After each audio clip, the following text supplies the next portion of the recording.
Tahukah Anda, dengan populasi Muslim 207 juta jiwa, Indonesia menjadi negara berpenduduk Muslim terbesar di dunia. Seperti apakah wajah Muslim Indonesia? Untuk mengetahui perspektif sosial keagamaan kalangan Muslim Indonesia, pada akhir Maret 2016, Wahid Foundation dan Lembaga Survei Indonesia mengadakan survei di 34 provinsi. Hasil survei ini membuktikan bahwa wajah Islam Indonesia adalah wajah Islam damai dan toleran. Berikut ini adalah buktinya.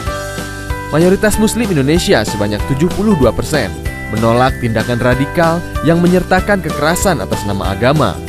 88,37% percaya bahwa setiap warga negara bebas memeluk agama dan keyakinan sesuai pikiran atau kesadarannya. 65,35% berpendapat bahwa negara harus melindungi setiap pemikiran yang berkembang di masyarakat. Dan lebih jauh lagi, dukungan kalangan Muslim Indonesia terhadap Pancasila dan nilai demokrasi ternyata luar biasa tinggi. 82,3% menyatakan bahwa Pancasila dan UUD 1945 amat sesuai bagi Indonesia. 67,3% menyatakan mendukung nilai demokrasi. Tapi, apakah Anda juga tahu bahwa Indonesia menghadapi tantangan yang serius, yaitu menguatnya potensi intoleransi sosial keagamaan? Jika dibiarkan, potensi ini dapat berujung pada aksi radikalisme atas nama agama. Proyeksi statistik survei ini memperkirakan ada sekitar 600.000 jiwa pernah melakukan aksi radikalisme atas nama agama.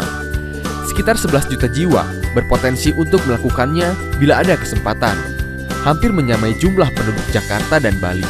Aksi radikalisme ini mencakup pemberian dukungan dana atau materi kepada organisasi radikal, sampai dengan melakukan penyerangan terhadap rumah ibadah pemeluk agama lain.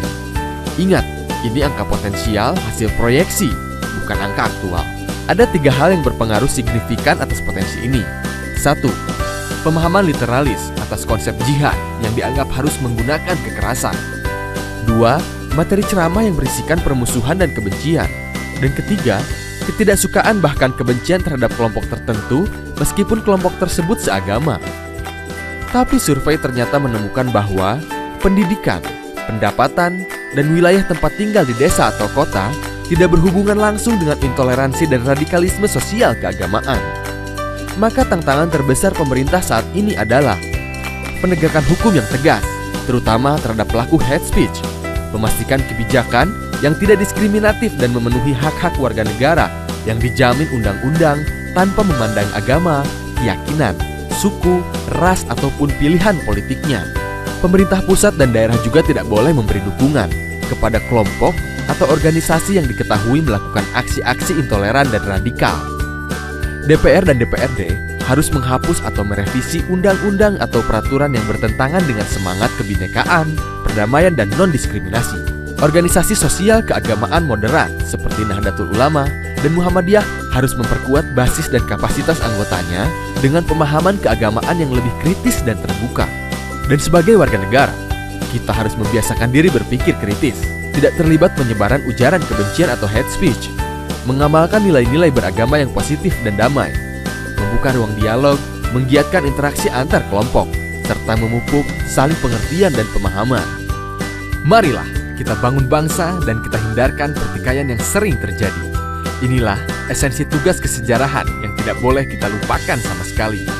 Karena Indonesia bukanlah milik sesuatu golongan, sesuatu agama, sesuatu suku, pun golongan adat istiadat tertentu, tapi milik kita semua, dari Sabang sampai Merauke.